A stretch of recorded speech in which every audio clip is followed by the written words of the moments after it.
लाडकी बहीण योजनेबाबत सरकारचा सर्वात मोठा निर्णय. आदिती तटकरे यांनी केली मोठी घोषणा. आता ती घोषणा कोणती आहे? पूर्ण व्हिडिओ पाहिलात तर तुम्हाला समजेल. तर शेवटपर्यंत हा व्हिडिओ पहा. नमस्कार लाडक्या बहिणींनो. ज्या कुटुंबाचं उत्पन्न हे 2.5 लाखापेक्षा कमी आहे, अशा कुटुंबातील महिलांसाठी सरकारने लाडकी बहीण योजना सुरू केली आहे. मात्र ही योजना सुरू करताना काही अटी घालण्यात आल्या होत्या. या अटींना डावलून ज्या महिला पात्र नाहीत, त्या देखील या योजनेचा लाभ घेत असल्याचं समोर आलं आहे. त्यामुळे आता अशा महिलांची नावं या योजनेतून वगळण्यासाठी सरकारने या योजनेसाठी KYC लागू केली आहे.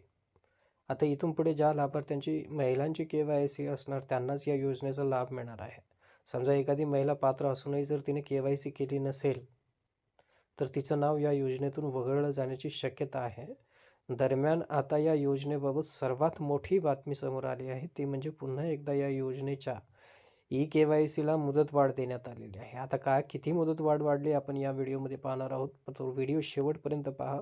ज्यांनी या यूट्यूब चॅनलला अजून सबस्क्राईब केलं नाही त्यांनी सबस्क्राईब करून घ्या आणि बाजूला बेल आयकॉन असते त्या आयकॉनला पण क्लिक करा, कारण नवीन नवीन अपडेट्स आणि लवकर अपडेट्स तुमच्यापर्यंत पोहोचवण्यासाठी हा धारावाहिनी जो आहे, हा यूट्यूब चॅनल तुमच्यासाठी तत्पर आहे. तर चला बघूया किती दिवसांची मुदतवाढ मिळाली आहे किंवा किती महिन्यांची मुदतवाढ मिळाली आहे. आपण पाहूया. सरकारने यापूर्वी जाहीर केल्यानुसार 18 नोव्हेंबर ही या योजनेसाठी KYC करण्याची अंतिम मुदत होती. मात्र आता KYCला मुदत वाढ देण्याचा निर्णय सरकारने घेतला आहे. आता 31 डिसेंबर 2025 पर्यंत लाडक्या बहिणींना KYC करता येणार आहे. म्हणजे 31 डिसेंबर म्हणजे या वर्षाच्या शेवटच्या दिवसापर्यंत तुम्हाला आतापासून 18 तारखेपासून ते 21 डिसेंबरपर्यंत तुम्हाला KYC करता येणार आहे.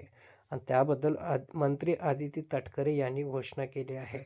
कारण बरेच प्रॉब्लेम्स होते, त्यामध्ये KYC होत नव्हती किंवा त्याच्यामध्ये सर्व्हर व्यवस्थितपणे चालत नव्हतं. अशा अनेक अडचणी असल्यामुळे कदाचित त्यांनी हा मुदतवाढ दिलेली आहे. आणि तुम्हाला जर मोबाईलमध्येच KYC कसं करून घ्यायचं असेल, तर या व्हिडिओच्या खाली एक लिंक दिलेला आहे. त्या लिंक बटनवरती क्लिक करा आणि त्या ठिकाणून तुम्ही पाहू शकता मोबाईलमध्ये KYC कशी करून घ्यायची. पाहत राहा असेच नवनवीन व्हिडिओ. ही न्यूज आहे TV9 मराठीची आणि ABP माझानंही देखील सांगितलेलं आहे. बऱ्याच ठिकाणी न्यूज हे व्हायरल झालेले आहे. तर त्यामुळे अजूनही तुम्हाला संधी आहे. जर तुम्ही पात्र असाल आणि तुम्ही जर KYC केला नाही तर तुमची योजना बंद होऊ शकते, तुम्हाला लाभ मिळू शकणार. त्यासाठी लवकरात लवकर तुम्ही KYC करून घ्यावं.